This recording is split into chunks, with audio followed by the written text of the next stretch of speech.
तो हम पढ़ रहे हैं ब्रीदिंग लेक्चर नंबर 3, जिसमें से हम चालू कर रहे हैं एयर पैसेज के बारे में। ठीक है, तो एयर पैसेज के बारे में पढ़ रहे हैं। ठीक है, तो एयर पैसेज में कैसे पढ़ेंगे देखो। तो हम जब सांस लेते हैं तो किससे लेते हैं? एक्सटर्नल नोस्ट्रल से लेते हैं। एक्सटर्नल नोस्ट्रल हमारे नाक हो गए। ठीक है, तो नाक के अंदर 2 छेद होते हैं, तो उसको इंटरनल एक्सटर्नल नोस्ट्रल बोलते हैं। उसके अंदर जो नेक के अंदर जो कैविटी होती है उसे नेजल कैविटी बोलते हैं। नेजल कैविटी के बाद हमारे इंटरनल ईयर में जाएगा। ठीक, उसके बाद फेरिंग्स हो जाएगा, फिर फेरिंग्स से हमारे लैरिंग्स में जाएगा और फिर ट्रेकिया में जाएगा। तो एयर का पैसेज कहाँ तक होगा? तो एयर हमारे सबसे पहले कहाँ जाएगी? सबसे पहले जाएगी एक्सटर्नल नोस्ट्रल में। ठीक है, उसके बाद कहाँ जाएगी? नेजल कैविटी में जाएगी। उसके बाद कहाँ जाएगी? इंटरनल लेयर में जाएगी। फिर उसके बाद कहाँ जाएगी? फेरिंग्स में जाएगी।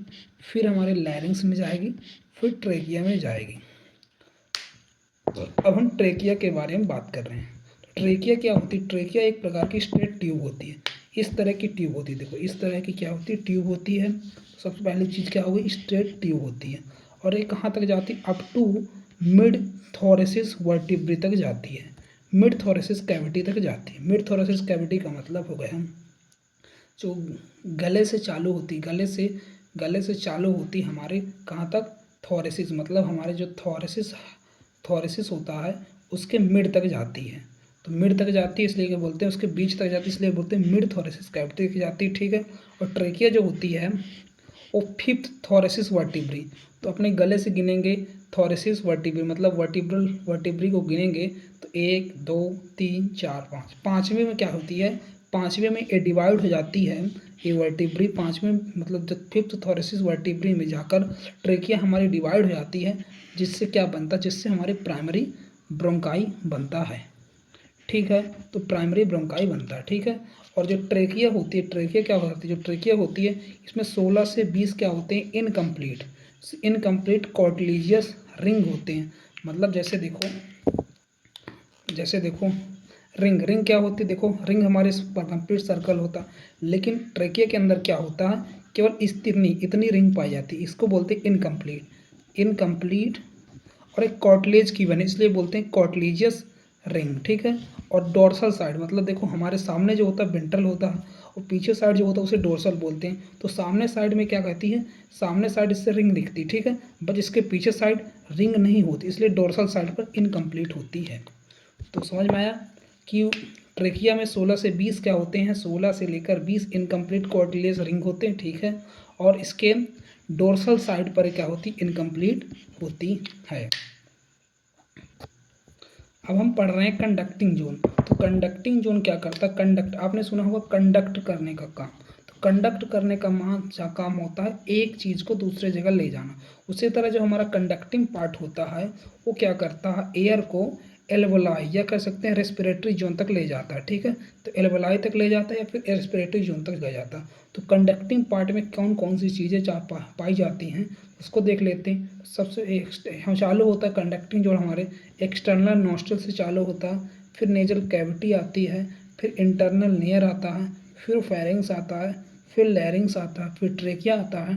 हमने देखा था ट्रेकिया डिवाइड होता है प्राइमरी ब्रोंकाई में। ठीक है, उसी तरह देखो ट्रेकिया हुआ, ये प्राइमरी ब्रोंकाई में डिवाइड हुआ। ठीक है, यस।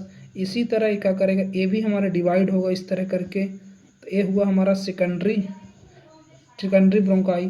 फिर इसी तरह सेकेंडरी ब्रोंक्यूल भी हमारा डिवाइड होगा, फिर बनेगा टर्सरी ब्रोंक्यूल। इसी तरह टर्सरी ब्रोंक्यूल भी डिवाइड होगा तो इनिशियल ब्रोंक्यूल बनेगा। इनिशियल ब्रोंक्यूल भी डिवाइड होगा तो हमारा मिडिल लेवल ब्रोंक्यूल बनेगा। फिर मिडिल लेवल भी हमारा डिवाइड होगा तो टर्मिनल ब्रोंक्यूल बनेगा।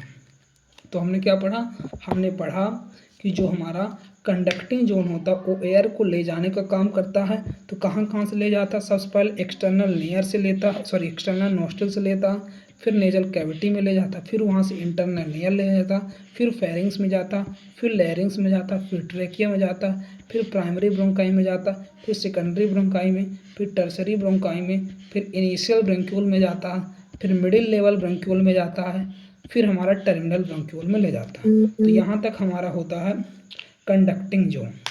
अब देखो कंडक्टिंग जोन के फंक्शन क्या होते हैं देख लेते हैं एक बार। तो इसके फंक्शन की बात करते हैं तो इसके फंक्शन में आता हमारा, देखो कंडक्टिंग जोन तो हमने पढ़ा था कि एक्सटर्नल नोस्ट्रल के या कह सकते हैं नेजल कैविटी में हमारा नेजल कैविटी में हमारे क्या पाए जा रहे थे, हेयर पाए जा रहे थे, ठीक है। तो क्या करते, सबसे पहला फंक्शन होगा कि रिमूव करता डस्ट पार्टिकल को, मतलब डस्ट पार्टिकल को रिमूव करता, ठीक है। डस्ट पार्टिकल को रिमूव कर, डस्ट पार्टिकल कैसे रिमूव होंगे, क्योंकि हमारे जो नेजल कैविटी उसके अंदर हेयर पाए जा रहे थे, वो हेयर क्या करते हैं, डस्ट पार्टिकल को रोक लेते हैं। इस कारण कंडक्टिंग जो उनका फर्स्ट फंक्शन हो गया, क्या करते हैं, रिमूव करते हैं डस्ट पार्टिकल को। सेकंड फंक्शन होगा रिमूव करते हैं बैक्टीरिया को। वही चीज़ हो गई, जो हमारे नेजल कैविटी है उसके अंदर हमारी क्या pseudo stratified glandular ciliated epithelium पाई जा रही थी। तो ये जो क्या, जो ग्लैंडुलर एपिथेलियम होती है वो गोबलेट सेल्स में होती है, और गोबलेट सेल्स हमारे म्यूकस सीक्रेट करते हैं, और ये म्यूकस क्या करते हैं, इस बैक्टीरिया को रोक लेते हैं। इस प्रकार क्या कहते हैं, दूसरा फंक्शन क्या होगा, ये रिमूव करते हैं बैक्टीरिया को। अब तीसरा फंक्शन क्या हो गया, ये मेक टेम्परेचर ऑफ एयर, मतलब जो एयर का टेम्परेचर होता बॉडी टेम्परेचर के समान लाते। कैसे लाते हैं देखो, तो हमारे जो म्यूकस होता, म्यूकस में क्या होता, म्यूकस हमारा थोड़ा सेमी फ्लूइड टाइप का होता है। सेमी फ्लूइड का मतलब होगा कि थोड़ा थोड़ा कह सकते हैं नमी रहती इसमें, जिसके कारण क्या होता है कि एयर का टेम्परेचर बॉडी टेम्परेचर के समान हो जाता है। उसके बाद वही चीज़ आ गई ह्यूमिडिफाई करता, जो अभी हमने पढ़ा कि नमी रहती है जिसके कारण ह्यूमिडिफाई एयर हो जाती है। और सबसे इंपॉर्टेंट फंक्शन हो जाए, इसमें इंपॉर्टेंट फंक्शन है, वो क्या करता है, एयर को नोस्ट्रिल से ले जाता हमारे रेस्पिरेटरी जोन में। अभी हम रेस्पिरेटरी जोन के बारे में पढ़ेंगे, तो रेस्पिरेटरी जोन में ही हमारी क्या आती है, एल्वेलाई आती है। तो रेस्पिरेटरी जोन में ही हमारी एल्वेलाई आती है, जहाँ पर रियल क्या होता है, रियल डिफ्यूजन ऑफ गैस होता है, ठीक है। तो रेस्पिरेटरी जोन में हमारे डिफ्यूजन ऑफ गैस होता है, हमारे कंडक्टिंग जोन में डिफ्यूजन ऑफ गैस नहीं होता है। तो अब रेस्पिरेटरी जोन की बात करते हैं। रेस्पिरेटरी जोन में क्या क्या चीज़ें शामिल होती है, इसको याद करना पड़ेगा आपको। इसमें आता सबसे पहले रेस्पिरेटरी ब्रोंक्यूल आता है, एल्वोलर डक्ट आता और एल्वोलर सिक आता, ठीक है। तीन चीज़ें आती हैं इसमें, और हर एक एल्वोलर सिक के अंदर हमारे एल्वोलाई पाए जाते हैं, ठीक है। इतनी चीज़ें याद करनी पड़ेगी।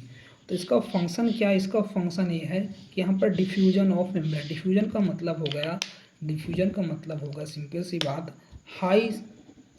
High concentration to low concentration, ठीक है। मतलब कम से ज़्यादा में, सॉरी ज़्यादा से कम में आना, ठीक है। जैसे हमें यहाँ पर डिफ्यूजन कैसे होगा वो देख लेते हैं। जैसे हमारे एटमॉस्फेयर में ऑक्सीजन का जो पार्शियल प्रेशर होता है वो ज़्यादा होता है, 159 होता है, और CO2 जो होती है 0.3 होती है, ठीक है।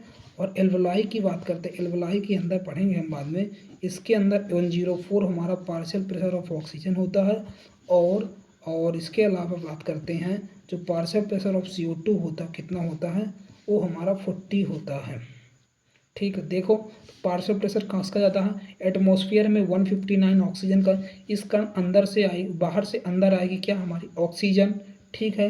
अब बात करते हैं CO2 हमारे एटमॉस्फेयर में कम है और एल्वोलाई में ज़्यादा, इस कारण ये अंदर से बाहर आएगी हमारे CO2, इसी को बोलते हैं डिफ्यूजन, ठीक है।